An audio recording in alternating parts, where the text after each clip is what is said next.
Well, we made it. Of course we made it. Welcome into the Saturday edition of the Fun Astrology Podcast. We're going to read Ray Merriman's abbreviated MMAcycles.com newsletter because there really just wasn't much in the financial markets this week. Everybody gets all up excited about eclipses, and I've said just by my own observation that for the most part, by and large, the day comes and goes, but I know there are some residual trails and after effects. This is one that, as Ray begins the newsletter, that I saw a tweet that I disagreed with on this, but it's a quote from the Wall Street Journal yesterday on Friday. SpaceX is taking stock after the company's Starship rocket exploded a few minutes after lifting off the day before in southern Texas. And a quote from one of the launch team members, "If we lift off and clear the pad, we're calling that a win." We'll come back to that after we read the whole newsletter. Second quote, also from the Wall Street Journal on the 19th, an IRS supervisor has told lawmakers he has information that suggests the Biden administration is improperly handling the criminal investigation into President Biden's son, Hunter Biden, and is seeking whistleblower protections, according to people familiar with the matter. Now, here's Ray's commentary. It was the week of the big solar eclipse in the last minutes of the last degree of Aries, square to Pluto in the first minutes of the first degree of Aquarius, and the global equity markets yawn. The rest of the world was riveted in a series of rocket explosions, exposes, leaks, and revelations of political cover-ups. Plus the renewed anxieties about the possibility of a credit default approaching for the United States. Also, typical topics for a Pluto-highlighted week. But the stock markets of the world hardly moved at all. Perhaps the arrival of the trickster, Mercury retrograde, on Friday, April 21st, coincided with an environment of just too many conflicting narratives happening all at once to make a clear judgment about what it all means for the future. Then again, Pluto is only interested in a future where the present has been obliterated by the revelation and punishment for the sins of the past. Well said line, Ray, right there. The pattern and timing were similar in all regions. That is, most financial indices made highs in this geocosmic highlighted period of April 11th through the 21st, and most paused their 5 to 6 week rallies nearby the April 14th to 17th time period and then declined modestly into the end of the week. I'm not going to go through all the markets here because it really is a big yawner from last week. I will mention, however, gold and crypto, as he said they followed a similar path but considerably larger price swings.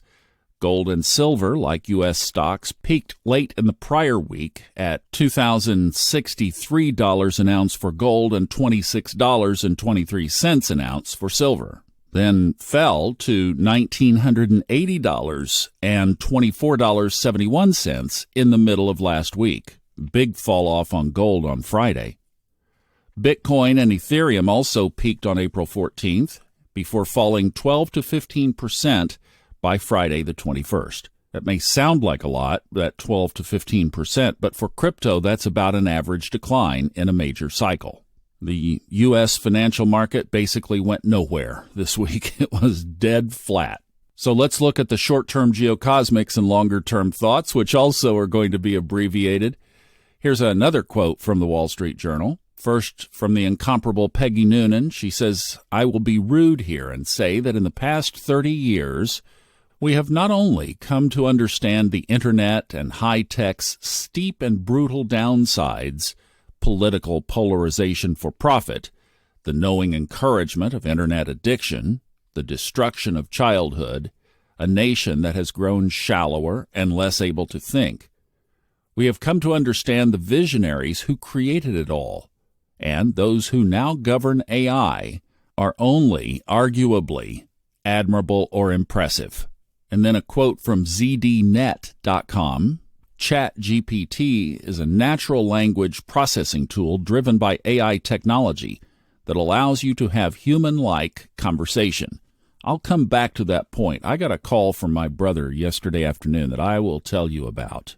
Then this quote, this line from Michelle Williams in the film The Fabelmans by Steven Spielberg. She says, "I've got to do this now, because if you do what your heart says you have to do, you don't owe anyone your life." Ray says, "The beginning of a cycle in financial markets is exciting because it presents the most opportune time to buy. The end of the cycle is also exciting because it presents the most opportune time to sell. But the middle of a cycle is the most boring or frustrating time of all, and therefore the best time to take a vacation and think about life, especially if Mercury is also retrograde.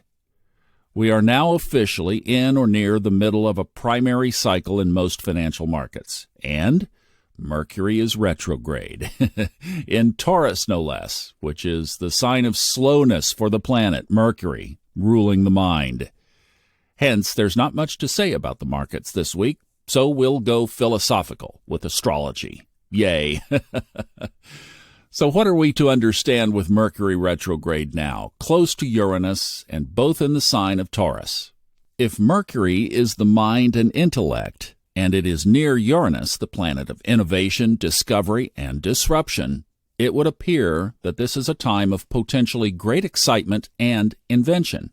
And it is when it comes to recognizing just how rapid inventions and new applications in technology are about to revolutionize our lives. It's a key characteristic leading us into this period of a technologically inspired renaissance that I've written about for the past few years in this column and in the annual forecast books and the webinars that followed. In Taurus, we value these inventions and innovations that will lead us into the future. But now, Mercury is turning retrograde, and suddenly there are concerns that we may have been moving too fast. There may be hazards to our comfort zone, Taurus again, that we hadn't considered. The downside of Mercury and Uranus together is dissociation, where we disconnect from our humanity, our personal identity, and we separate from a well-grounded sense of self-worth and even self-being. And with artificial intelligence advancing ever more rapidly, there is a genuine concern that we may become too dependent upon robots that we are creating and, worse, that we are becoming.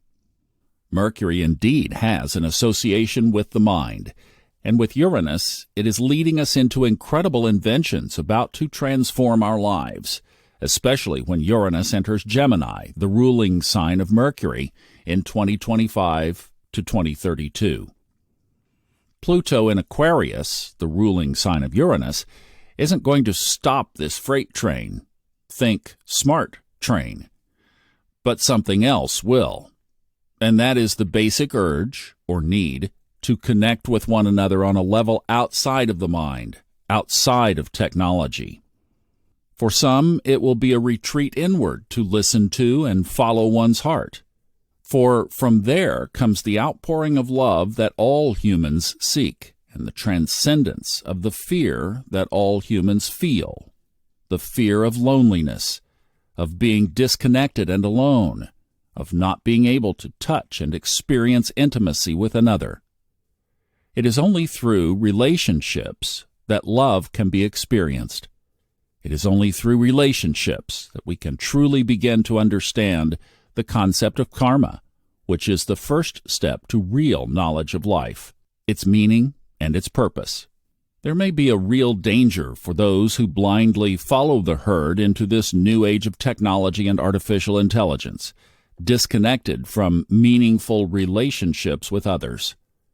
You don't owe anyone your life as long as you follow your heart when you know you have to, even if ChatGPT tells you otherwise. And that's the conclusion of the column for this week. That, of course, from MMAcycles.com. And thanks, as always, to Ray and his team for allowing us to repeat that material here for you on Saturdays. Let's go back on a couple of points here. We'll be quick. The first one is the rocket launch, and we're going to talk about this tomorrow night on our Level Up That's the meeting that we do at 8 p.m. Eastern Time on Sunday nights. And this is going to be one of the springboards. So I'm not going to repeat what we're going to talk about there. The replays are available afterwards if you can't catch it live. It's on our YouTube channel, Fun Astrology Podcast, and also the Fun Astrology Podcast private listeners group on Facebook. Now, I'm not just a totally consumed with kind of rocket follower. I mean, there are people who know as much as the engineers on those projects know as hobbyists. It's amazing the knowledge that's out there that people find.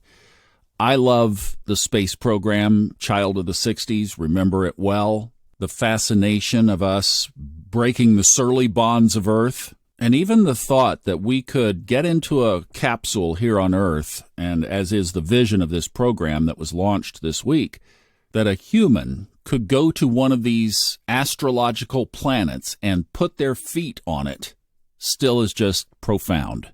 But as they launched this Starship rocket on Thursday and it exploded about 4 minutes into flight, I saw some comments on Twitter from astrologers who were talking about, oh, don't ever launch on solar eclipse and Mercury retrograde. What are you people thinking? Elon needs an astrologer. You know, the concept of SpaceX is different from NASA back in the 60s. The concept here is you learn from your mistakes. You push it to the limit so that you get the feedback of the failures. And of course, every mechanical system on that rocket was captured in some way in some database. The Saturn V back in the 60s never crashed. And I wonder if they had, and if they were able to extract the data like they are today, which of course they weren't back then, not so much, that they would have been able to prevent Apollo 13, where the fuel tank, the oxygen tank, ruptured and nearly cost them the mission and the lives of the astronauts. Could that have been avoided? Possibly so. And in the intro to the live coverage on Thursday, SpaceX showed multiple crashes of the top part of the rocket. And one of the comments was, why were they applauding when they blew the rocket up? Well, because they got what they wanted. This rocket was not going to be like Falcon 9, where they bring it back and land it they bring the stage back and land it. This rocket was going to all be disposed of in space. When it came back into orbit, it would have burned up. Would it have been cool if that stage had separated and if the second and third stages had gone on into space? Well, sure, it would have been cool. But they got the information, they got the data, and they'll go back, and now they found a problem that they could flush out and fix. So we'll talk about that more tomorrow night. I just wanted to say that, yeah, don't blaming that on the solar eclipse and everything. I think that's just stretching it a little too far. Did you drive to work okay on Thursday and Friday and make it home okay and back here to listen to this on the weekend? Don't selectively apply something to one incident. All right, we're going to take a really cool turn in perspective on that Sunday night, so we'll see you on Level Up. Now, this thing about AI. All right, so any bias aside, if you have a perspective on this that is like, ooh, well, please just, the interview is worth listening to. It's the interview with Elon Musk that's been circulating around a lot. My brother sent me the sections of this, and he said, you got to listen to this. So there's one of the parts, it was chunked into different, I guess, nights or releases or something. And there's a part where Tucker Carlson is interviewing Elon Musk about AI. As I recall, the video's about 5 or 6 minutes long. It's pretty short. If you find it and if you watch it, look at Elon's body language. Elon Musk was good friends with Larry Page, who was one of the co-founders of Google. They had a falling out and don't speak to each other now because of Larry Page's position on the future of AI and its regulation. And we are laying this on top of the astrological chart. This is the next 20 years of our life with Pluto in Aquarius. And like Ray's talking about here, with Mercury sitting right next to Uranus in Taurus and Uranus getting ready to move into Gemini. I mean, this is where we're headed. This is, you better get used to it, because this is going to be the big issue of the next 20 years of our lives. Incredibly fast developing technology, the control of that technology, and the dictatorial use of that technology. That's going to be the human dilemma, and astrology tells us that years in advance. Yesterday, my brother called. Now, he was in the audio production business from the standpoint of owning a big studio, like where they do records. My brother owned one of those and sold it some years back, and now he just has a small operation in his home, but still services clients. So a client came over the other day, and this was one that was an agency radio commercial that they were doing. So the producer was there, the client was there. He owned a jewelry shop, as I recall, and then my brother and the sound engineer. So 4 people together. And the producer pulls his phone out and says, listen to this. It was a radio commercial featuring the client, the jewelry guy, the jewelry shop owner who did his own commercials. He always read his own scripts, okay? You get the idea, right? You've heard those on the radio, sure. Well, here's this commercial with him. He's reading it, but he listens, and his eyebrow goes up, and he's like, wait a minute, that's not me. And the producer smiles. My brother and the engineer are looking like, what in the world are you talking about? They play through the commercial. He said, I didn't read that. That is not me. But it sounded like him. Well, the deal was that was not him. There's a website where you could take some of his voice and put it in there, and then it re-engineers to narrate that in almost the same inflection as he would do himself. There were enough subtleties and differences that he raised his eyebrow, but basically it was so close that in just a very short time it will be identical. Well, as my brother said, they started talking around the room and for quite some time extruded all the possibilities of this, where on the shadow side of Pluto in Aquarius, think about this, that your whole identity could be recreated by a computer, your voice, your image. There's a video, if you go on YouTube and search Morgan Freeman AI, there's this recreated image of him. And in fact, there are 2 videos of it up there, 2 videos on YouTube, and one of them in the upper right shows the guy who was the model. He's a bald, middle-aged white guy. Zero resemblance to Morgan Freeman. They took him delivering these lines and turned that into an amazing replication of Morgan Freeman, including his voice. Well, as my brother said, their conversation turned to, well, my goodness, then they could replicate your voice saying something that you absolutely didn't nor never would say and frame you with it. And someday they'll be able to create the video of you saying it, but you didn't say it. You see the dilemma of Pluto in Aquarius? That captures it probably better than anything, doesn't it? Lots to think about in this world ahead of us. That's why we need to live on our highest timelines. See, here's the separation, because we don't want to go down that track. We want to stay on the high ground.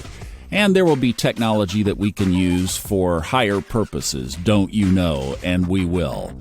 Hope you have a great rest of the weekend. We'll see you tomorrow night on Level Up, back here on Monday.